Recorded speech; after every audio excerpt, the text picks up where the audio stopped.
Communication skills, stars,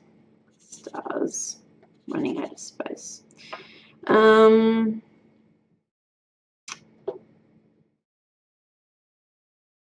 Women need to bring up the issues in the relationship because they have better communication skills than any man on earth, right? Must understand this. Men can go on sometimes about being really brainy or brilliant in some areas, and it's like, yeah, and how much emotional intelligence do you have? Have you got the right tone of voice? Are you paying attention to the person when they're talking to you? Are you actually looking at them? Are you commenting on what they're saying? Do you acknowledge what they're talking about? Are you asking the right questions? It's like, men get so carried away in thinking that they're so great, and yet they've got no idea how to comment. I'm not saying that all women are brilliant at it, but in general, women are better.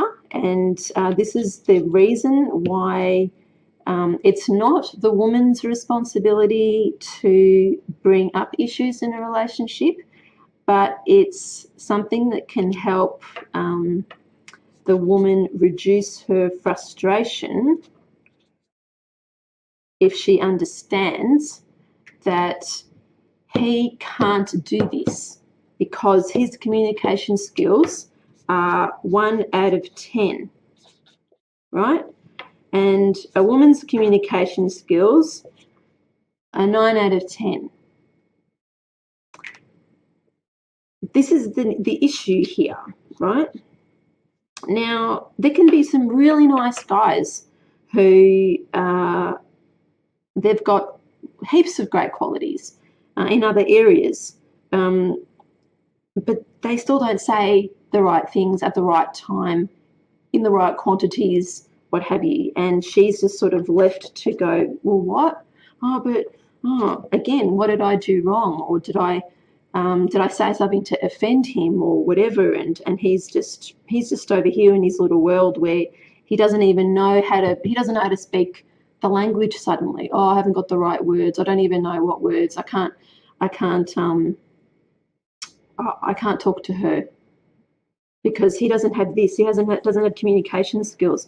So it's up to the woman to remember that she's better at it. So it tends to be up to her to do it. I'm not saying you don't have to like you don't have to like it. I'm not saying you don't have to like it.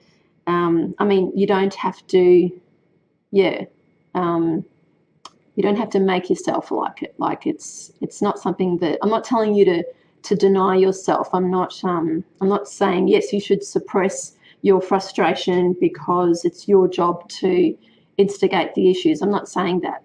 It's to understand this massive difference in communication skills that women have compared to men, and that if you want to talk about something, you need to pick the phone up and try and talk to him about it, or you need to visit him, or you need to, bring it up when he's around next, or when you're, next in bed together, or what have you, or waiting for the man to instigate issues, you will be waiting forever. Sometimes men learn.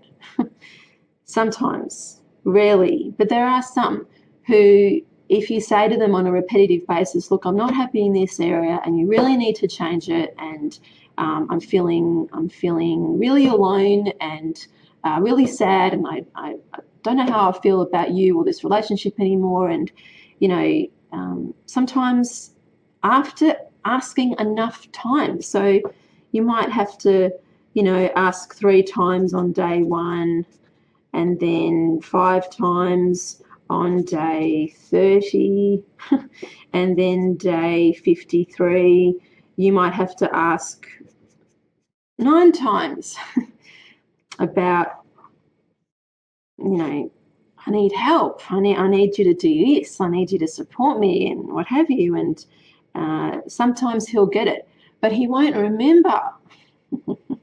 He won't remember that you've been trying to tell him these things, and a week or two or a month or two down the track, he'll need more reminding. Not because he's trying to piss you off. Of course, there are some men who do actually try and piss you off by just deliberately ignoring whatever you have to say. But I'm talking about the men who are good. They're trying to be good. They're not trying to piss you off by forgetting.